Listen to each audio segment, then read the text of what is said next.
Gipahimuslan sa pipila ka magbanay sa Alabel Sarangani ang long weekend aron makauban ang pamilya pinaagi sa pagligo sa dagat. Ani ang report.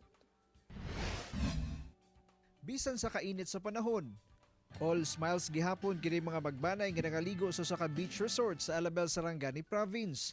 Ila ko nung pahimuslan ang long weekend aron makauban ang ilang pamilya ug makalingaw-lingaw.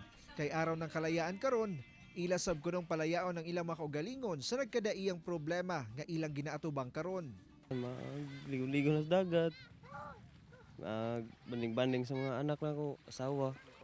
Amari pa yun, nag-uban na pud mi. Yeah. Enjoy. Samtang kining magbanay nga gikan Digos City, nakahigayon sab og bisita sa ilang mga kabanay sa Alabel Sarangani. Matud nila, dugay-dugay na sab kuno ang panahon sukad nagkita sila sa ilang mga paryente. Yeah, kanang mag-get together po niya sa pinsan, sa family. Kuan kayo, great kayo. Happy kayo, happy.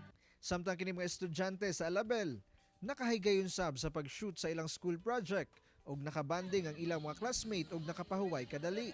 Mag-shoot mi sa among school projects and dala na lang pod banding-banding sa among classmates.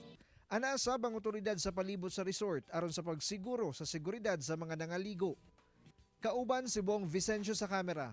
Ako si Jess Tony Humamil para sa One Mindanao.